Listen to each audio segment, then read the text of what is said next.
तो उन लोगों को ऐसा लग रहा था कि नहीं, एनसीसी को करना एक नॉर्मल या फिर ऐसे एनसीसी एजुकेशन से थोड़ा सा हट जाता है। तो ऐसी भावनाओं को तोड़ना है। और पहले क्या था कि लगता था कि जो एनसीसी में बहुत ज्यादा लोग आगे जाके नहीं कुछ कर सकते। उस समय हमको बड़ा बुरा लगा था इस चीज को, क्योंकि मेरे दिल से ख्वाहिश थी बचपन से ही कि हमको फौज में जाना था। और फौज में जाने के लिए जैसे मैच खेलने के लिए आजकल आईपीएल कैसे है, उस तरह समझिए कि फौज का ये आईपीएल है। यहाँ पे बढ़िया प्रदर्शन कीजिए, यहाँ से आपको जाने के लिए आसानी होगी यहाँ पे। तो हमको लगा था कि उस समय तो हम छोटे थे, 10th पास किए थे, जैसे आप लोग के एज के थे हम। तो थोड़ा हमको लगा कि भाई सर ने ऐसा क्यों किया कि तुम क्यों फौज में जाना चाहते हो, मतलब ऐसा लग रहा तुम क्यों एनसीसी में जाना चाहते हो। तो फिर हमने सोचा था कि शायद जिंदगी में कुछ ऐसा होगा कि जो उन्हें बताएंगे जाने के बाद कि सर हम इसलिए एनसीसी में जाना चाहते थे। तो बाद में हम भी इंटर पास किए, एनडीए के लिए गए। वहाँ पे आपको पता है कि उसमें मेडिकल थोड़ा सा टफ होता है। तो मेडिकल में मेरा हाथ देखेंगे ना, ये गजब का टेढ़ा है। तो हमको पहले पता नहीं था वहाँ पे, लेकिन तैयारी तो हम लोग की फौज की थी। तो जो डिसिप्लिन एनसीसी ने दिया, उस डिसिप्लिन को आज भी हम लोग फॉलो करते हैं।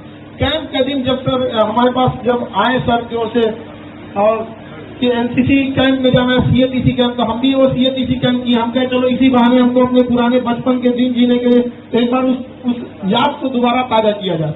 हम लोग जब एनसीसी में थे कैंप में, तो जब कर्नल साहब, हम लोग का एक छोटे जैसे आपका तो हेडक्वार्टर में एनसीसी है यहाँ पे, तो हेडक्वार्टर में हर सुविधा रहती है, जैसे फायरिंग रेंज है, एक हेडक्वार्टर ठीक था। तो हम लोग किसी कॉलेज में गया था, तो वहाँ फायरिंग रेंज वगैरह उतना नहीं थी। और हेडक्वार्टर को एनसीसी के रिक्वायरमेंट के हिसाब से बनाया जाता है। बट वो तो एक नॉर्मल सा कॉलेज था। वहाँ कर्नल साहब का टेक लगाना, फिर जब वो आते थे इंस्पेक्शन में, तो हम लोगों ने काफी मेहनत करते थे रात में। ऐसे हो गया कि अमूमन 7वें 8वें दिन आते हैं लोग इंस्पेक्शन के लिए, जो हेडक्वार्टर में जो कैंप नहीं होता है वहाँ पे। तो जब कर्नल साहब आए तो हम लोग रात में उठ के पूरा सफाई किए कि सुबह आने वाले हैं, झाड़ू उड़ू सब मारे थे हम लोग वहाँ पे। आज भी वो दिन याद आता है कि जो मेहनत किए थे, बहुत अच्छे वो दिन थे। आप लोग को अभी क्या है, ये जीवन जी रहे हैं, 10 साल बाद जब आप कामयाब हो जाएंगे, कभी ऑफिस में बैठेंगे, कभी कोई एनसीसी वाला अगल बगल में दिखेगा, तो आपको याद आएगा ये दिन, तो बहुत खुशी होगी। तो आप लोग भी मेहनत कीजिए। ये उम्र जो है ना, ये बहुत ज्यादा आप में ऊर्जा देता है। इस उम्र में आप बहुत मेहनत कर सकते हैं, लेकिन इस उम्र में यदि आप समय को गंवा देते हैं, मतलब आप अमृत से पैर धुल लेते हैं। समय से मूल्यवान दुनिया का कोई चीज नहीं है। वर्तमान का समय दुनिया का सबसे मूल्यवान चीज है। आप कितना भी पैसा खर्च करके बीते हुए कल को नहीं ला सकते। इसलिए जी जान लगा के मेहनत कीजिए, या तो कर लीजिए या तो फिर छोड़ दीजिए। मतलब असमंजस के जीवन में नहीं रहिए। और सेना में आपको एनसीसी में इतना दृढ़ संकल्प दे देता है कि ऐसा कोई चीज नहीं है जो आप उसे ग्रहण नहीं कर सकते। लेकिन अभी के समय में क्या है कि यंग एज है, आप लोग यंग एज में कुछ चीजों को थोड़ा सा सावधानी से रखना पड़ता है। आज के समय डिस्ट्रैक्शन को मेंटेन करना, मतलब उसको मैनेज करना बहुत जरूरी है। मोबाइल आ गया, आजकल लड़के लोग मोबाइल से ही बाहर नहीं आ रहे हैं। मोबाइल से बाहर निकलिए। अभी इस उम्र में थोड़ा सा पढ़ाई पे भी ध्यान दीजिए। पैरेलल एनसीसी आपको डिसिप्लिन देगा। इसके साथ आपके लिए बहुत सारे रास्ते हैं। यहाँ से एनडीए है, सीडीएस है, आप किसी भी फील्ड में जाइएगा, एक नॉर्मल लड़के से ज्यादा डिसिप्लिन आप अपने आप को पाइएगा। इसमें जितनी चीजों को कहा जा रहा है उस चीजों को फॉलो कीजिए। हम लोग को आज भी याद आता है जब हम लोग को एलएमजी खोलने के लिए दिया जाता है, पिस्टल बैरल बॉड बॉडी बाइपास। ऐसे 5 भाग में आप लोग ने खोला होगा कि एलएमजी खोले होंगे आप लोग। एसएलआर, एलएमजी और इंसाफ, ये तो बस ऐसे मतलब फायरिंग के लिए ये सब थोड़ी मिलेगा। एलएमजी फायरिंग करेगा यहाँ पर आपको तो छोटे कट फायरिंग करने के लिए मिल रही है। फायरिंग रेंज आपके पास यहाँ अवेलेबल ही है। तो अभी के वक्त में थोड़ा ये सब डिस्ट्रैक्शन से बचिएगा, मोबाइल वगैरह की दुनिया से बचिएगा। पहले गांधी जी के 3 बंदर थे। एक का कहना था बुरा मत सुनो, बुरा मत देखो, बुरा मत बोलो। अब चौथा बंदर आया, मोबाइल लेके बैठा है, कुछ भी नहीं देखेगा, न उसको बुरा भला न कुछ देखेगा ही नहीं। वो वहां पे वो बैठा है क्या लेके, मोबाइल लेके। तो अभी आपने उस चौथा बंदर बनने की कोशिश नहीं कीजिएगा। अपने आप को सुधारिए, यही वक्त है। वरना ना आगे आज से 2 साल 3-4 साल बाद ना आपको कोई बोलेगा भी नहीं यहाँ पे, क्योंकि एक एज को आप क्रॉस कर चुके रहेंगे। और बचपन में कामयाब होने का अलग ही एक क्रेज है। गाड़ी निकलने से पहले गाड़ी आ जाए, समझा रहा है कि नहीं लड़के लोगों को। और जब ऑफिसर बन के आना है यहाँ पे, अपने अपने जिला अपने गांव का नाम रोशन करना है। आज सर झुका के पढ़ लीजिए, वादा करते हैं जिले में सबसे ऊंचा सर आपका होगा आपको। और माँ बाप ने जिस उम्मीद में भेजा आपको, इस उम्मीद पर आपको तो शामिल करना है। इस कम एज में जितना मेहनत कर लीजिए बहुत बेहतरीन रहेगा आप लोगों के लिए। यहाँ पर थोड़े थोड़े चीजों को थोड़ा सा संभाल के रखिएगा। इस एज में लड़के लोगों की थोड़ी सी गलत रास्ते भी भटक जाते हैं, पैसे का दुरुपयोग करने लगते हैं। देखिए, कोई गरीब अमीर ये सब चीजों से हट के रखिएगा। विद्यार्थी जीवन जीने के लिए जितना सिंपल जीवन जिएगा, आगे का जिंदगी उतनी अच्छी रहेगी। अभी के समय में कुछ लड़के को लोगों को देखते हैं एक्स्ट्रा पैसे आ जाते हैं, एक्स्ट्रा गार्जियन लोगों में, गार्जियन को भी कहते हैं कि थोड़ा सा संभाल के दे, वरना आगे जाके बहुत लॉस होगा। पैसे का बहुत सदुपयोग करना चाहिए। पैसे के पास अपनी जुबान नहीं होती है, लेकिन जिसके पास पैसा होता है बहुत बोलता है वो। तो पैसे का सदुपयोग करना चाहिए। पैसा कहता है कि भाई आज हमें बचा ले, कल हम तुम्हें बचा लेंगे। तो पैसा और समय का उपयोग बहुत अच्छे से कीजिएगा यहाँ पर। और थोड़ा यंग एज में क्या है कि थोड़ा सा आप लोग एनर्जेटिक ज्यादा रहते हैं और इसको गलत डायरेक्शन में लेके चले जाते हैं, लड़ाई झगड़े से। इन सब चीजों से बचिएगा।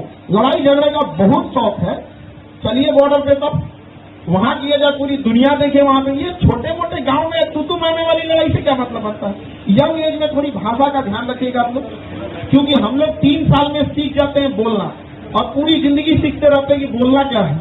इसलिए भाषा शैली ध्यान रखिएगा। और गुस्सा पे कंट्रोल बहुत जरूरी है। यंग एज वालों को हम विशेष करके बोलते हैं, थोड़ा सा गुस्सा पे कंट्रोल रखिएगा, क्योंकि गुस्सा वह जड़ है जिसके पेड़ का नाम है अहंकार। जब आप गुस्सा होते हैं ना, तो आपमें अहंकार झलकने लगता है। जैसे गुस्सा हो जाएंगे, देख लेते हैं आज अपना पर डायरेक्ट अहंकार, घमंड नहीं आता है। पहले क्या आता है? गुस्सा। तो कंट्रोल करना है यहाँ पर। आपको कोई बोल दे, गुस्सा हो जाए, उसको जवाब नहीं देना है उसको। अब क्या फायदा होगा जवाब देके? आप गधे के रेस में आप फर्स्ट भी आते हैं तो गधे का लाएंगे, क्या फायदा है इसी रेस का? यहाँ पर बिना मतलब के आप तू मैं नहीं कीजिए। अगर आपको किसी को जवाब ही देना है तो कंधे पे स्टार लगा के जवाब दीजिए उसके पास, देखो भैया जवाब देने आए हैं। साइलेंट रह के जवाब दीजिए। Silent is the best answer. वहां पे आप शांति से काम कीजिए, कामयाबी से उसको क्या जवाब दीजिए। और कंधे पे जो स्टार लग के देश की सेवा की भावना है, वो किसी नौकरी में नहीं है। आप कोई भी नौकरी कर लेंगे, आपको नौकरी तो मिल ही जाएगी, जीवन जी जाएगा, लेकिन जो रियल में लाइफ है वो फौज ही आपको देती है, चाहे वो फौज के कोई भी विंग्स हो। वो जो जिंदगी के हर हिस्से, लोग कहते हैं भारत मेरा कैसा, जिस दिन फौज में जाएंगे आपको कमोबेश पूरा भारत देखने को मिल जाएगा। कश्मीर के वो बर्फीले पहाड़ से लेके थार का वो मरुआ स्थल, जहाँ पापड़ रख दीजिएगा बालू पे ना तो सीख जाता है पापड़, आग लगाने की जरूरत नहीं है। वहाँ पे जेब में लेके पापड़ ढूंढते रहो, सेक के खा लेना वहाँ पे। और वो पूर्वोत्तर के जंगल से लेके बाढ़ का मैदान, तटीय क्षेत्र से लेके पूरा भारत देखने को मिलता है, और आपको इसी वर्दी के साथ। और कंधे में जब 2 तारे लगेंगे ना, 2 स्टार्स ऑन आवर शोल्डर और 4 valuable then millions stars in the sky. उस आसमान के लाखों तारे टकराने नहीं सकते। तो आप लोग जी जान लगा के मेहनत कीजिए और अपने कंधों में वो स्टार लाइए। और माँ बाप को देखिए, बुढ़ापे में उनके 10 बीमारियां ऐसे भाग जाएगी बिना दवा के। माँ बाप को शिक्षक क्या चाहते हैं? आपका नाम रोशन हो। बाकी बुढ़ापा में क्या चाहिए? माँ बाप को 3 टाइम की जगह 2 ही टाइम खाते हैं, 4 की जगह 2 ही रोटी खाएंगे, लेकिन वो आपको आगे बढ़ना चाहते हैं। माँ बाप और शिक्षक, ये 3 ऐसे लोग हैं जो अपने विद्यार्थी, अपने बेटों से हारना चाहते हैं। हम लोग चाहते हैं कि नहीं? हम लोग भी यही चाहते हैं कि आप लोग इतने आगे जाइए कि आने वाले कल के समय हम आपके ऑफिस में आए तो आप ही लोग से पूछ के आना पड़े, मेरा कमिंग सर। उस समय हम लोग को बहुत गर्व महसूस होगा।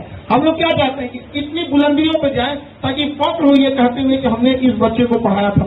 आने वाले समय में आप लोग भी बहुत बेहतरीन मेहनत कीजिए और सक्सेस होइए, और ऐसा काम कीजिए ताकि हमें भी वो पल याद आए कि ये वही बच्चे थे जिनके सामने हम गए थे, इनके कैंप में आके हम मीटिंग किए थे। ये यादगार बन जाए आप लोगों के लिए। तो इस चीज को आप लोग अपने मन में ध्यान में रखिएगा कि ये जीवन मिला है ना, ये कलम की तरह है, जीवन कलम की तरह।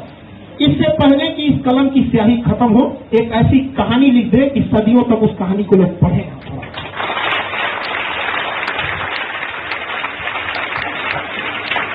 तो इस एज में आप लोग थोड़ा गुस्सा, अहंकार को कम रखिएगा। बहुत बार होता है ना तू मैंने के झगड़े, क्योंकि स्टूडेंट लाइफ तो हम लोग भी जिए। बाप रे, ऐसा लगता था कभी झगड़ा हो जाए तो भारत पाकिस्तान वाला मैटर हो जाता था। तो ये सब चीजों से थोड़ा बच के है। हालांकि यंग एज है, इस एज में आप लोग होते हैं तो थोड़ा डिस्ट्रैक्शन हो जाता है, लेकिन इस एज से थोड़ा सा बच के रहना, पढ़ाई पे ज्यादा ध्यान देते रहना। एनसीसी में जो डिसिप्लिन सिखाया गया, इसको घर तक में आप लोग को इम्प्लीमेंट करना है। हर चीज को एकदम, मतलब जो आपका जो आप अगल बगल के सराउंडिंग्स को क्लीन रखना, अपने आप में डिसिप्लिन रखना, टाइम का पंक्चुअल होना, ये सबसे बड़ी चीज है। अगर कोई चीज फौज में अगर कोई चीज 1 बजे है ना तो 1 बजे होगा, 5 बजे है तो 5 बजे होगा। टाइम मैनेजमेंट बहुत बड़ी चीज है और आज के समय में समय का मैनेजमेंट करना बहुत जरूरी है, क्योंकि समय के पास इतना समय नहीं है जो आपको दोबारा समय देगा। आपको आज आप समय को बर्बाद कीजिए ना, कल पक्का आपको बर्बाद कर देगा। समय इतना अहंकारी कोई नहीं है, 2 मिनट में आपको टाइम लगाया वो तुरंत बर्बाद कर देगा। तो समय को नहीं बर्बाद कीजिए और ये सारा मैनेजमेंट आपको एनसीसी में सिखाता है।